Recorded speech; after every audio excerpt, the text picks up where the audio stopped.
Buenas tardes, República Dominicana, gracias por estar con nosotros.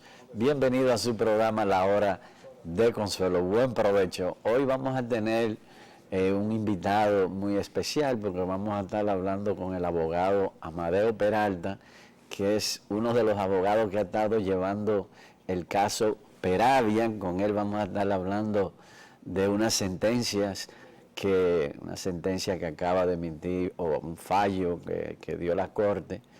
Vamos a hablar con él en ese sentido, pero también vamos a estar hablando de todo lo que es la justicia dominicana y los acontecimientos que han estado pasando precisamente alrededor de la justicia y la delincuencia en el país. Pero antes nosotros quisiésemos hacer un comentario muy breve, y es en torno a al Ministerio de Ciencia y Tecnología Superior, el Ministerio de Educación Superior, que para nosotros yo creo que está jugando un papel no el que nosotros pensábamos que iba a jugar ese ministerio. ¿A qué nos referimos?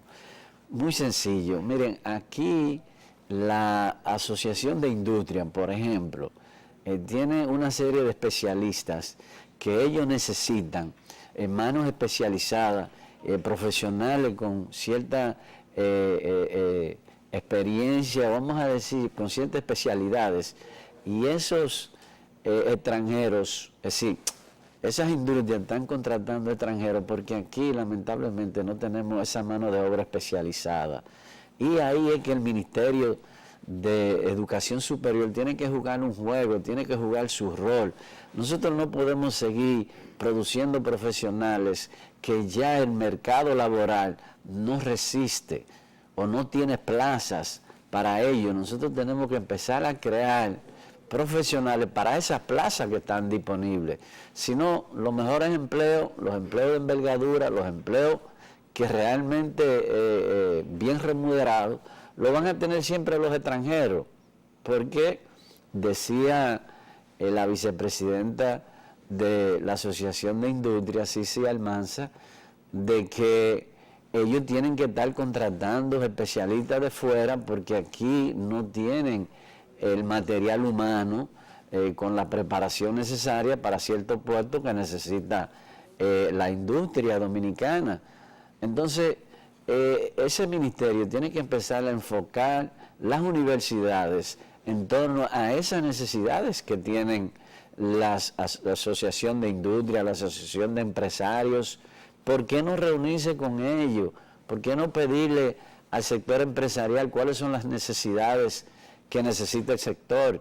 Y así entonces las universidades pueden enseñar esas necesidades que necesitan los empresarios para llenar posiciones que lamentablemente en este momento la están llenando extranjeros vuelvo y repito, por la falta de preparación en nuestros profesionales.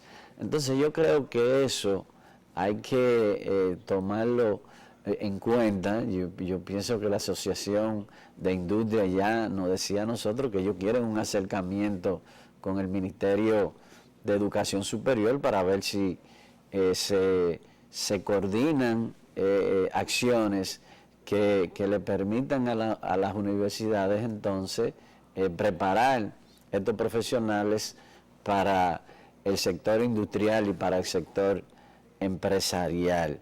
Yo creo que eso, si el ministerio no lo hace, entonces tendremos que hacerlo a través de leyes.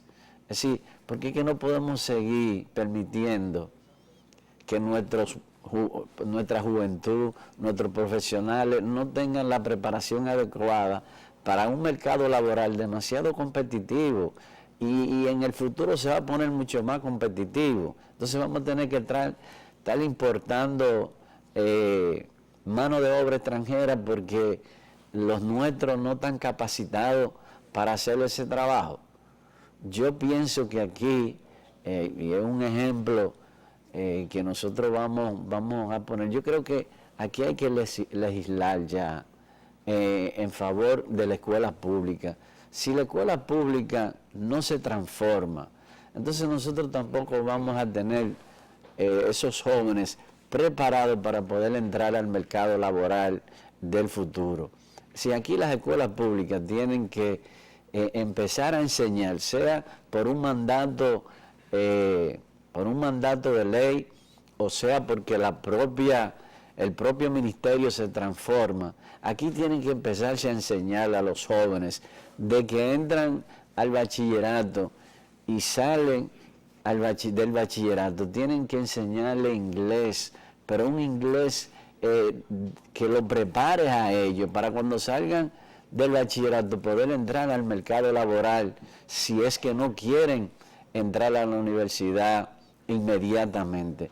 Y le digo esto porque hace un tiempecito atrás, hablando con unos empresarios que tienen los negocios de call center, ellos decían que en el país se necesitaban unos 100,000 y pico de jóvenes que trabajaran en esos call centers. Y el sueldo mínimo ahí, estamos hablando de 24,000 pesos. Pero ¿qué es lo que pasa? Que aquí no hay los muchachos con la formación necesaria para ingresar a esas plazas, porque el inglés que hablan no tiene la calidad o no tiene vamos a decir, la fluidez que se necesita para hablar, interactuar a nivel internacional. No tienen esa preparación. El inglés que manejan no es un inglés de alta categoría, sí, es un inglés que probablemente lo aprenden en una academia y no realmente no le enseñan, no lo preparan como deben de prepararlo. Entonces, yo pienso que si en el bachillerato aquí, cuando inicia un muchacho, inicia en el octavo, inicia en primero de bachillerato y tiene 4 años de un inglés realmente bien competitivo, ¿sí? Con profesores bien preparados, que cuando esos muchachos salgan prácticamente bilingües, es decir, hablando inglés y hablando español, entonces sí vamos a aportarle a esa juventud y eso sí va a contribuir a bajar un poco la delincuencia, porque si nosotros no preparamos a nuestros jóvenes, si nosotros no preparamos a nuestros profesionales, entonces lo que vamos a tener es lo que sucede ahora. Ahora ustedes ven que todo el que viene aquí de fuera, sea de Venezuela, sea de Ecuador, sea de Salvador, sea de Colombia, donde sea, de una vez consiguen un puesto de trabajo. ¿Pero por qué? Porque vienen con una preparación que lamentablemente nuestros ciudadanos no lo tienen. Entonces nosotros tenemos que ir hacia allá, hacia la preparación de esos muchachos, para que cuando salgan del bachillerato realmente estén preparados. Y aquí hay que abrir más escuelas técnicas, aquí hay que preparar más técnicos, aquí hacen falta muchos técnicos, pero en Infotec no tiene la suficiente capacidad para entrenar todos los jóvenes que quizá quisiesen participar o tener una carrera técnica. A veces falta de recursos, porque a veces usted en un barrio de eso, un joven de eso quiere salir del barrio, quiere entrenarse en Infotec, pero no tiene los recursos ni siquiera para el pasaje. Entonces hay que buscar políticas que permitan que todo aquel que quiere estudiar una carrera técnica tenga la posibilidad. Hay que buscar esos mecanismos, porque si no lo que va a pasar es que la delincuencia va a ir aumentando en función o en la medida de que la gente no encuentre un empleo, porque es verdad que eso contribuye a la delincuencia. Yo creo que hay otros factores que contribuyen a la delincuencia, pero la verdad que la educación, cuando los muchachos salen del sistema educativo y no encuentran un empleo, bueno, pues a veces lo que hacen es que cogen un camino equivocado. Aquí faltan escuelas, todavía aquí en el Distrito Nacional, en la circunscripción número 3 faltan escuelas, aquí faltan canchas de baloncesto. Sí, aquí hay que, la Secretaría, el Ministerio de Deporte también tiene que jugar un rol importante en el desarrollo de esos jóvenes. Porque si el joven encuentra en qué emplear su tiempo, no vaya a delinquir. Pero si usted no lo tiene ni estudiando, ni haciendo una carrera técnica, pero ni siquiera tiene donde hacer deporte, entonces el único camino que le estamos dejando es la delincuencia.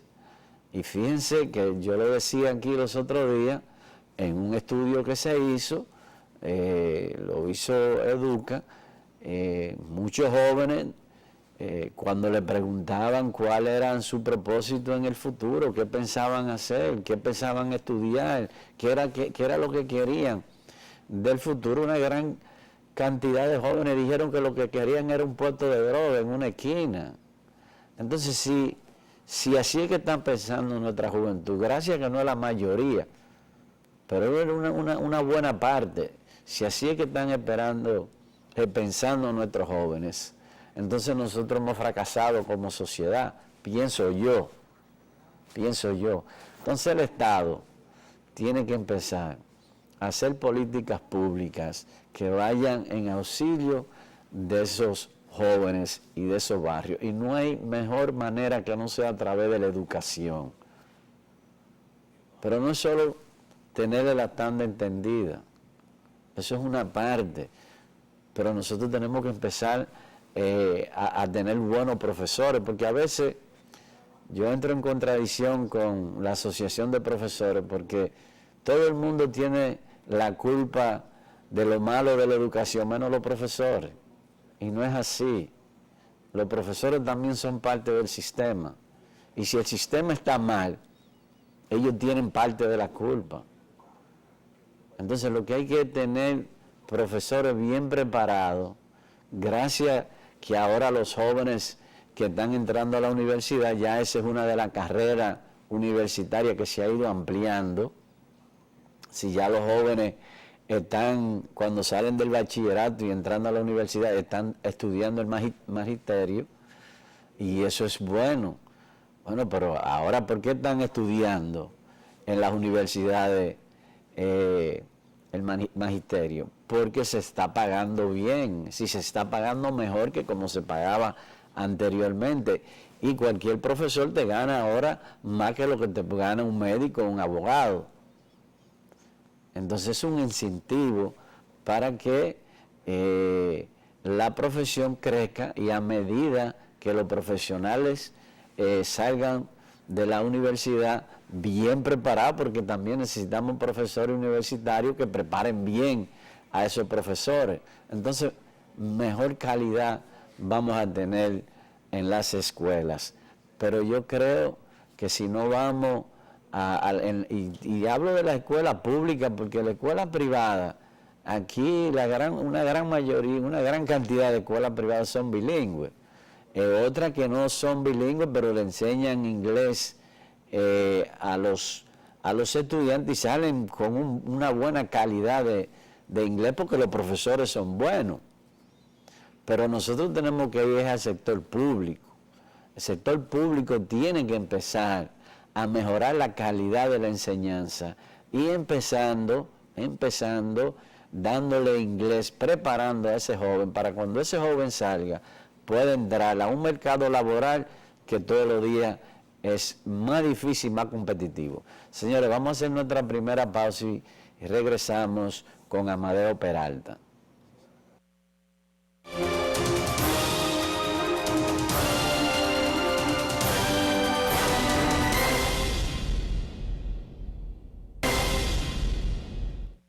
Gracias por continuar con nosotros. En escena Amadeo Peralta, abogado de los tribunales de la República. Amadeo, el caso Peravia, hubo una sentencia hace unas semanas, me parece, unos días atrás. Háblanos de qué pasó en esa sentencia. Primeramente un saludo a ti, también a todo el que se encuentre en sus casas o al que no esté viendo. Doña Consuelo, que debe estar preparándose para ir el sol de la tarde. Yo te puedo decir que la decisión que se adoptó en el fraude Banco Peravia va a ser apelada casi en su totalidad por los actores que estaban ahí, tanto por el Ministerio Público como por los abogados que representan a víctimas. Imagínate un fraude, no solamente se habla de 1.400 millones de pesos, sino de 25.000 pruebas que tenía ese expediente, casi 5 años a nivel de justicia. 2 imputados se declararon culpables, 12 personas prófugas. De los que estaban en este proceso, inclusive se hablaba de negociación, de declaratoria de culpabilidad y de reducción de penas. Y hasta el acuerdo que se estaba haciendo con esos imputados era más beneficioso para el proceso y para el Ministerio Público que la sentencia que intervino. Con eso yo te digo, cuando tú te encuentras que hay 25.000 pruebas en un expediente y la ley monetaria y financiera establece una pena, por ejemplo, de 10 años por fraude bancario, por violación a su propia ley, ahí hay delito de estafa, abuso de confianza, asociación de malhechores, le quitaron el lavado de activos. ¿Y entonces qué fue? ¿Ellos fueron condenados a qué? Yo creo que fue una pena simbólica, es lo que te puedo decir. El que más fue condenado fue el presidente del banco a 7 años de prisión, la gerente general a 7 años de prisión, para algunos de a 2 años, otros descargados, e inclusive se excluyó del proceso cerca de 300 bienes entre inmuebles y vehículos que estaban solicitados en decomiso por el Ministerio Público, que iban a servir para que los ahorrantes se les resarciera el dinero defraudado. Como te dije ahorita, todos nosotros vamos a apelar esa decisión. Yo, por ejemplo, represento a una empresa que hizo una transferencia desde el Banco Central de Venezuela al Banco Peravia. Sin embargo, las juezas del tribunal entendieron... ¿Es un tribunal colegiado? Es un tribunal colegiado. Entendieron que esa empresa no hizo negocio ni con el presidente del banco ni con el consejo de administración, sino que lo hizo con los venezolanos. Nosotros entendemos que esa empresa hizo negocio fue con el Banco Peravia. A la cuenta del Banco Peravia fue girado el dinero. Entonces, el Consejo de Administración es responsable de la dilapidación y la sustracción de esos recursos. No es uno que está prófugo en Venezuela, que posiblemente no nos juntemos con él. De ahí que te digo que entonces, ninguno nos sentimos... ¿Qué va a pasar con los ahorrantes que con mucho sacrificio, yo conozco de gente que con mucho sacrificio ahorraron esos chelitos, lo depositaron ahí, y probablemente eso sea lo único que tengan en su vida, y eso era para su retiro? Y entonces, ¿qué va a pasar con eso? Es decir, los bienes que tiene captado o incautado el Ministerio Público o el Estado no son suficientes para resarcir los depósitos o los depositantes, los ahorrantes. Con los bienes que se encontraban incautados y solicitados en decomiso, sí iba a dar para que esos ahorrantes recibieran su dinero, pero hace un ratico te mencioné cerca de 300 propiedades, entre ellas más de 200 inmuebles, fueron excluidos del proceso a raíz de un descargo que se le hizo a uno de los imputados, de los cuales no solamente a nosotros nos consta su culpabilidad y participación, sino que el Ministerio Público de una u otra manera la demostró en el tribunal. ¿Y a qué se acogió el tribunal para precisamente soltar esos bienes? Yo simplemente te puedo decir que Las juezas también del tribunal y de otros tribunales, al ser humanas, son pasibles de cometer errores inclusive jurídicos. No es la primera vez que se toma una decisión y la Corte la revoca o la revoca la Suprema, pero el criterio que ahí primó, simplemente te dije que no nos encontramos de acuerdo porque intentan echarle la culpa solamente, por un lado, a los venezolanos que se encuentran prófugos, cuando el Consejo de Administración también de una entidad bancaria es la responsable de los delitos que ahí se cometan. Todo eso de acuerdo no solamente a la ley monetaria y financiera, sino a la ley 479 sobre sociedades comerciales. En sus artículos 479, 480, el artículo 25, le establecen responsabilidad penal. Entonces, Amadeo, esos bienes que ya se sacaron del expediente, ¿no retornan al dueño si hay apelación? ¿O inmediatamente ya el Estado tiene que devolverle esos bienes? No, porque inmediatamente el caso es apelado, prácticamente se mantiene igual todo como estaba. De una manera esa primera sentencia se encuentra suspendida provisionalmente por la apelación y habría que esperar qué decide la Corte de Apelación, también qué va a decidir la Suprema Corte de Justicia. Bueno, pero primero la Corte de Apelación, ¿cuándo va? ¿Ya hay fecha para que la Corte ha puesto fecha ya para audiencia?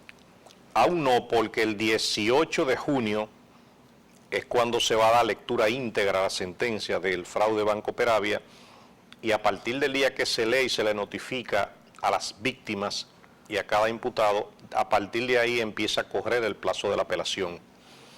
Entonces, si se lee el 18, a más tardar el 28 de junio, debe estar ya depositada la apelación de todo el que vaya a apelar. ¿Por qué que aquí los procesos civiles, bueno, y también, ¿por qué no penales, duran tanto? Porque yo entendía que el código, el nuevo Código Procesal Penal reducía todos esos plazos y ahora veo que hay casos que duran, sobre todo en lo civil, duran 7, 8 años como nada. Mira, en el ámbito civil los procesos son lentos. En el ámbito penal se entendía que fueran un poco más rápidos. Pero yo voy a cifrar mis esperanzas en cuando tú seas diputado, que revisemos ese Código Procesal Penal para yo señalarte dónde están todas las debilidades y toda esta delincuencia que hay en República Dominicana. También te puedo señalar en el Código Penal viejo a qué se debe que aquí nadie le teme a la ley. Y también te puedo hablar sobre los beneficios de un nuevo Código Penal actualizado a los nuevos tiempos, a fin de que los procesos no duren tanto y que esos delincuentes no se salgan con la suya. Pero mira, hay un ejemplo, ahí el bárbaro este que mató las dos niñas, el hijo, creo que la hija y la esposa. El Chaman Chakra. Sí, pero como a ese no le puede caber 30 años, es que aquí tiene que haber pena sobre cada caso. Es decir, usted le dan 30 años por cada homicidio, pero si usted tenía un arma ilegal, también que se le cargue por el arma ilegal. Aquí solamente te juzgan por un solo hecho, es decir, y eso debe de cambiar. Creo yo que el Código Procesal Penal, el que no ha sido aprobado, así lo estipula. Es decir, la acumulación de pena, igual que el que está preso y comete un hecho en la cárcel, ahora mismo no le pasa nada. Entonces, hay una serie de, mira, el propio código de adolescentes, el código le está haciendo daño a los propios adolescentes, pienso yo, no sé si tú piensas igual, pero pienso que le está haciendo daño. ¿Por qué? Porque ese código, como protege tanto al adolescente, entonces los adultos que están en negocios turbios utilizan esos muchachos de que tienen 11, 12, 13, 14 años, es decir, lo introducen en negocios turbios, porque como ellos saben que no le van a dar una pena es fuerte. Entonces eso es lo que está contribuyendo a que esos muchachos empiecen a delinquir a una edad muy temprana. En Estados Unidos, por eso es que todas las leyes, los códigos, todas las cosas en la vida, usted hay que ir evaluando a medida de que va caminando el proceso. En Estados Unidos era así, y cuando se dieron cuenta, cambiaron ese código. Y si usted tiene 14 años y usted mata a un adulto, a usted le aplican la misma ley que a un adulto. Ahora, usted va a una cárcel diferente hasta que cumpla los 18 años. Después lo trasladan para una cárcel normal. Pero eso aquí, ese código de menores, yo creo que le está haciendo daño al propio menor. En vez de ayudarle, lo que le está haciendo daño. Mira, ciertamente a veces yo me pregunto para mí si yo estaré equivocado o si me encuentro en el lugar equivocado, porque yo me quedo pensando, si tú analizas el Código Procesal Penal y ya tú estás viendo el auge de la delincuencia producto de la aplicación del código, o sea, yo apelo que mañana amanezcan 5 diputados, amanezcan 3 senadores de 32 y se pongan para modificar esos códigos, y eso se logra, pero veo que no hay voluntad. No, aquí el problema con ese código, yo siempre he dicho que ¿por qué no segmentar la parte del aborto? Segmentarlo y hacer una ley especial para eso, pero vamos a definir el código, vamos a sacar un código moderno, pero no solo moderno, sino un código que al delincuente le tenga miedo. Claro. Así que la gente le tenga miedo y no quiera delinquir. Pero si no hay consecuencias, si tú sabes que, mira la libertad condicional, mira lo que está pasando. Es decir, mucha gente está saliendo bajo libertad condicional porque así lo contempla la ley, pero entonces mira lo que hacen, salen a delinquir. Entonces, o usted le pone más difícil las pruebas, o sí, las condiciones para salir, porque eso es un derecho que está en la ley, pero entonces usted tiene que los mecanismos que dan ese derecho, fortalecer los mecanismos entonces, porque están saliendo demasiada gente que están después delinquiendo a los pocos días. Eso es de lo que se conoce, porque probablemente hayan muchos que hayan hecho fullería y no lo han atrapado, no lo han atrapado todavía. Totalmente, mira, ese nuevo código penal, que hasta ahora es un proyecto de ley, trae, por ejemplo, el cúmulo de penas. Claro. Por ejemplo, el caso que mencionamos ahorita del Chaman Chakra, Sí. para ayudar al Chaman Chakra, la pena que a él le cabía con el nuevo código eran 60 años de prisión.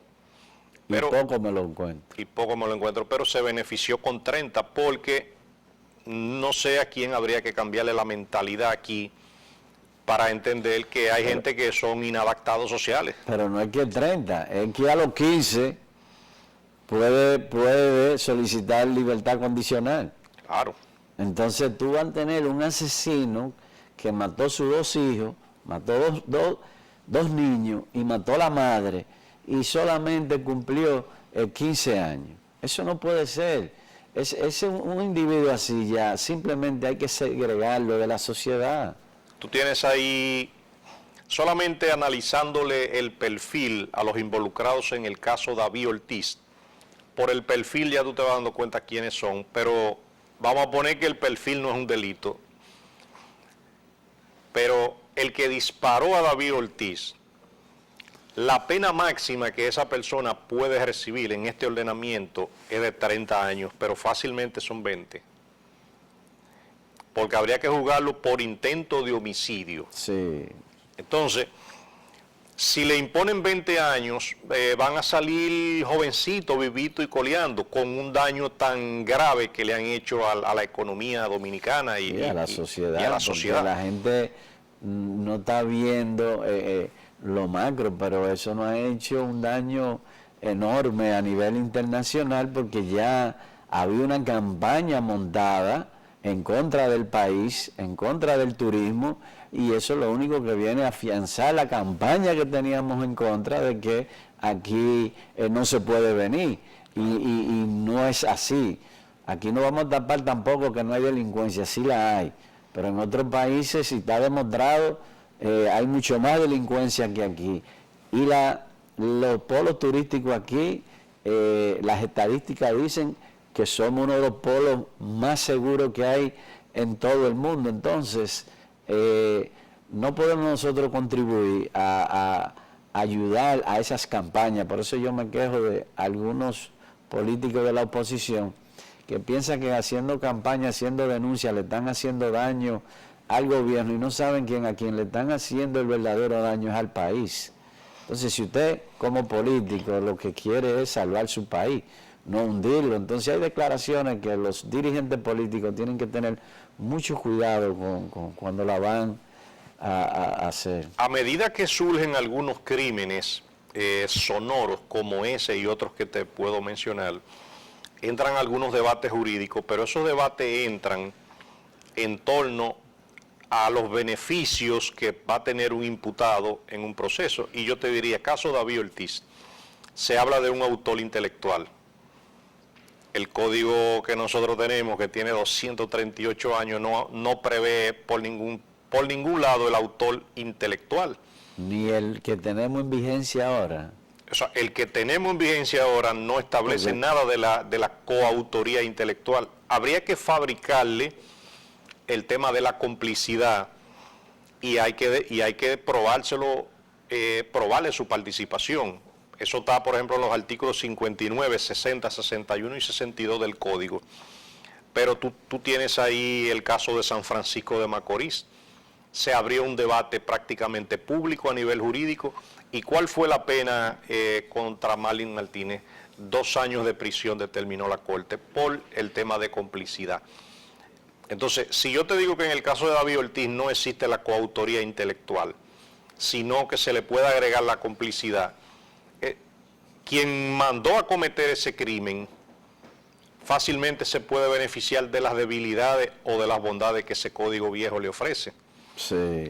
Tú tienes ahí otros casos de complicidad, como por ejemplo, en la complicidad hay que hacer una diferencia, antes que se me olvide, entre si una persona participó en el momento de cometer el hecho junto con el autor.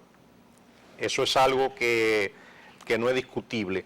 Y otra es cuando el autor intelectual, al que llamamos, está sentado en su casa, simplemente coordinando, sino que él no participó, ni ayudó tampoco a esconder ningún arma de esa, ni nada. Todas esas son cosas que lo benefician.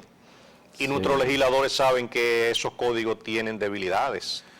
Bueno, yo realmente no sé, cada vez que se habla de que el código se pone en agenda, siempre viene el problema del aborto, y que tú eres un abogado especialista, sabes que la Constitución de la República toca varios puntos de eso que tienen que ver con el aborto. Yo no sé por qué ha sido tan difícil llegar a un acuerdo con la Iglesia y segmentar la parte que tiene o que hay que entrar en una discusión más profunda, dejarla para otro momento, pero vamos a darle un código procesal penal, un código penal que realmente pare la delincuencia, porque yo creo que después que aprobamos el código que tenemos en vigencia ahora, es que la delincuencia como que ha surgido.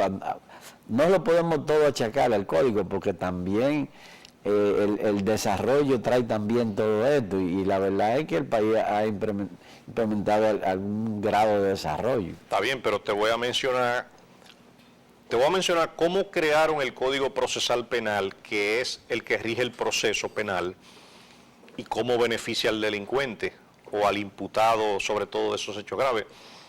Le imponen una medida de coerción cualquiera a un imputado. Suponte que le impusieron 1 año, pero hay que revisar la medida de manera obligatoria cada 90 días a ese imputado. No importa lo que haya hecho, si traficó con drogas, si mató 10, no importa. Cada 90 días tenemos que ir al tribunal a revisar la medida. Es una oportunidad que tiene ese imputado de salir.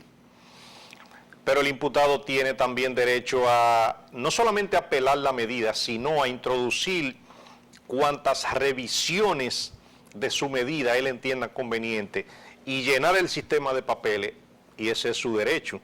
Mas, sin embargo, la víctima no tiene ese beneficio. Pero ¿qué hace? Yo conozco unos delincuentes que inmediatamente llegan al Palacio de Justicia, dicen, yo necesito un abogado de oficio. Y ahí está el Estado proporcionándole un abogado de oficio, que inclusive nosotros vemos con cierta molestia la vehemencia como un abogado de oficio se pone a defender una lacra, una rata, a defenderle unos derechos que él no se lo guardó al otro. Pero todos esos son beneficios que lo da el código. Pero cuando le imponen también una prisión preventiva de 3 meses, 6 meses, 1 año, y se pasa ya de la prisión preventiva, aunque él haya sido acusado, él tiene derecho a un cese de la prisión preventiva, porque él quiere que su caso se conozca en libertad. ¿Quién es el culpable de todo eso? Amadeo Peralta, César Cabrera o quién hizo esa vaina. Bueno, el código, pero hay cosas ahí que yo no estoy, yo creo que, porque en Estados Unidos, ahora, guardando la distancia, en Estados Unidos casi todos los imputados pelean sus casos desde fuera, aunque le dan grandes cantidades de montos de dinero para que puedan salir, pero la mayoría de los imputados no reúnen las condiciones para salir y mantienen su caso durante están presos. Pero todo eso son cosas del código, ya lamentablemente se nos terminó el tiempo, vamos a tener que tomar otro día para seguir hablando del código, porque la verdad es que los congresistas, el Congreso, la Cámara de Diputados, el Senado, tienen que despertar. Y debe haber un despertar de toda la sociedad dominicana en lo que está pasando alrededor de todos nosotros, y eso debe llamar la atención de los políticos, del gobierno y de la oposición, y toda la sociedad unificarnos en torno a un propósito para ver si realmente nosotros terminamos o no terminamos, porque nunca se va a acabar la delincuencia, pero por lo menos ponemos controles. Gracias, Amadeo, por haber estado con nosotros. Gracias, amables televidentes. Buenas tardes y buen provecho y muchas bendiciones para todos.